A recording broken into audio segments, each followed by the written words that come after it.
In the next 12 months, the biggest challenge will be the trade period coming up over the next 6 months. Who can we get to Sydney that'll help really get these boys more confidence? They know who they're playing with.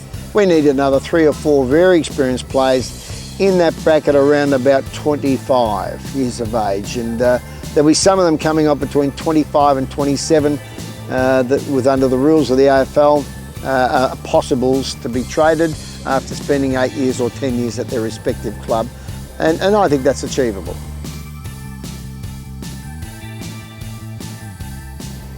Well, I think most of the time you've got to look at the best things they do in a game and how they're preparing, and know that we understand, and most of the fans do too, because that's why they still come along to the game. We'll get another 8 or 9,000. Our average crowd is 12,000 at the moment, and they know that this team is basically an under-20 team. It's never been tried ever in the history of any code in the world what the AFL and the Giants are doing here in the west of Sydney, except on the Gold Coast. So it's a very courageous decision to do it.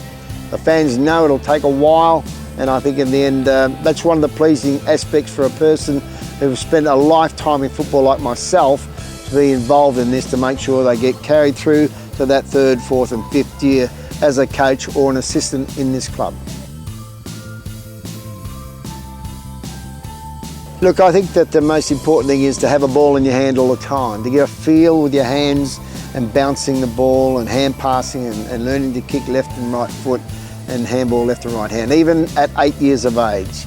I can see players coming through now that still need their skills and their ball handling skills better, and they're in the AFL. And so I think personally, kick the kick with your mates and your dad, and your uncles and your cousins, good fun, or even your sister. But it's good fun, but always have a ball in your hand. And when I was your age and 8, 12, you know, I needed to do that because I wasn't even in a footy team then. I was on the bench when I finally got picked, and at 1 year I was a boundary umpire when I was about 14. So it takes a lot of getting used to, but if you're very determined to get there, you will get there.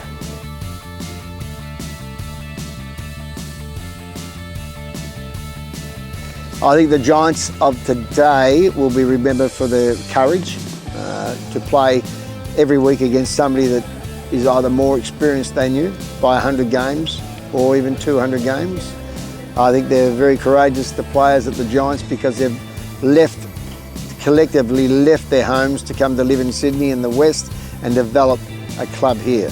It's the toughest job in any city of AFL in Australia, to come into the West. These boys have left home at 17 and a half, 18 years of age.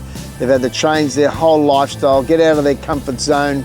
It's like coming into an army camp and preparing yourselves to go out to combat, in many ways, the best opponents that they can play at an average of about 5 years older than them. So I think they'll be remembered for that. I think they'll also be remembered because they're going to be very, very good players. And I'd say that their first 50 games are going to be absolutely gruesome, which we can see that. I mean, if you come through that, then you know they're a proven warrior to go on to bigger and better things in the 5th, 6th and 7th year.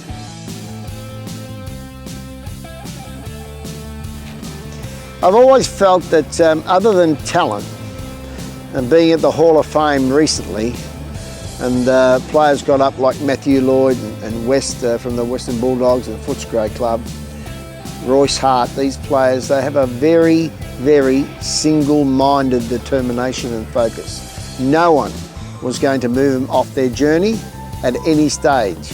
And I think that's why they ended up in the Hall of Fame. And when you're reflecting about your journey in sport, I think you can take in all the knowledge and listen and learn from everybody else. But when it comes down to your career, this is the focus and the fierce determination that no one is going to actually take your career away from you, not even injury.